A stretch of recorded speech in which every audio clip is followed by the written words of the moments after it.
पैसा जो पाहिजे बिल्डरला तुमच्या खोक्यातून द्या, पण आमच्या मुंबईकरांच्या पैशातून आम्ही देणार नाही. आणि सगळ्यात महत्त्वाची गोष्ट जसं मी सांगितली की तबेले जे असतील, सूटबूटचं कदाचित तुमचं सरकार असेल, पण ते सरकार तुमच्याकडे ठेवा. घटनाबाह्य सरकार आहे, लवकरच कोलमडणार आहात तुम्ही. आम्ही एक सुद्धा मुंबईचा पैसा तबेल्यांसाठी जे प्रायव्हेट आहेत तिथे वापरू देणार नाही. ह्याच्यावर तुम्हाला काही पुढे विचार असेल तर विचारू शकता.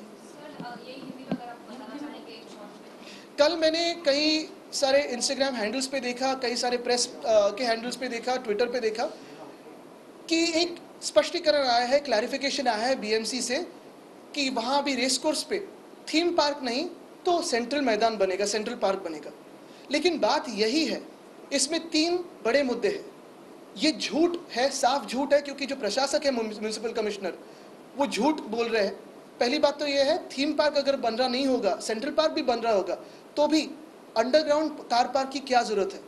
जो कोस्टल रोड उद्धव ठाकरे जी का सपना था, सपना है और हमने बनाया, उसी कोस्टल रोड पे अगर आप रास्ता क्रॉस करें तो वहाँ 2000 गाड़ियों के लिए अंडरग्राउंड कार पार्क बन रहा है. तो फिर रेस कोर्स में अंडरग्राउंड कार पार्क की क्या ज़रूरत है, कंक्रीट की क्या ज़रूरत है, कॉन्ट्रैक्टर की क्या ज़रूरत है. दूसरी बात अहम यही रहती है कि उन्होंने कहा है कि जो तबेले हैं, जो स्टेबल्स है, वो तो सारे प्राइवेट ओनर्स के स्टेबल्स हैं. घोड़ों के लिए जो स्टेबल्स होते हैं सारे के सारे वहाँ रेसिंग करने के लिए आते हैं, शायद गैम्बलिंग करने के लिए आते हैं. उनके तबेलों पे बीएमसी मुंबई का पैसा इस्तेमाल करेगी और 100 करोड़ खर्चा करके नए तबेले बना के देगी. ये क्यों हो रही है बात? RWITC खुद खर्चा कर सकती है, तो फिर मुंबई का पैसा क्यों इस्तेमाल कर रहे हो? और तीसरी बात, वहाँ जो लोग रहते हैं, काम करने वाले हो या आसपास के लोग हो, वहाँ स्लम्स करके उन्हें अभी डेजिग्नेट किया गया है. और ऐसे कहा है म्यूनिसिपल कमिश्नर ने कि हम उनको बाजू के एक SRA में कहीं फैसिलिटेट कर देंगे और उस बिल्डर को एडिशनल FSI देंगे. ये सारी की सारी जो पॉलिसीज़ होती है इस खोखे सरकार की, मिंदे सरकार की, ये एक तो बिल्डर के लिए होती है, कॉन्ट्रैक्टर के लिए होती है, सूट बूट के लोगों के लिए होती है.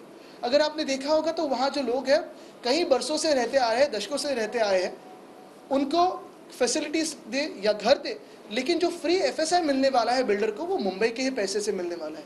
वहाँ जो बाजू में SRA चल रही है 2 या 3 20 साल से कोई ना कोई SRA से तकलीफें चल रही है, तो अभी तक आगे कुछ नहीं बढ़ा हुआ. तो ये झूठ क्यों कह रहे हैं म्यूनिसिपल कमिश्नर साहब? मैं सुन रहा हूँ उनको दिल्ली में पोस्टिंग चाहिए या फिर अभी CS बनना है जून या जुलाई में. लेकिन जैसे उन्होंने मुंबई को लूटा है, फिर रोड स्कैम हो, दूसरा रोड स्कैम करने जा रहे हैं, सैनिटरी पैड वेंडिंग मशीन का स्कैम है, ब्यूटिफिकेशन का स्कैम है, सारे जो स्कैम्स है, स्ट्रीट फर्नीचर स्कैम है. इतने स्कैम करके अगर उनको दिल्ली में पोस्टिंग मिले या फिर CS बनाया जाए तो मुझे लगता है वो पूरे स्टेट को लूट लेंगे. एक ही बात है कि ये जो रेस कोर्स है वो हर एक आम इंसान इस्तेमाल करता है हर दिन. योगा हो, भागने के लिए हो, दौड़ने के लिए हो, एक्सरसाइज के लिए हो, सारी चीज़ें वहाँ होती रहती है. तो फिर तकलीफ किस बात की है इस खोखे सरकार को?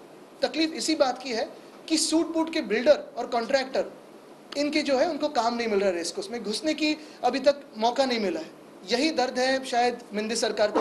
तकलीफ इसी बात की है.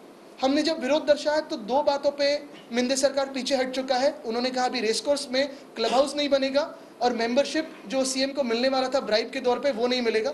लेकिन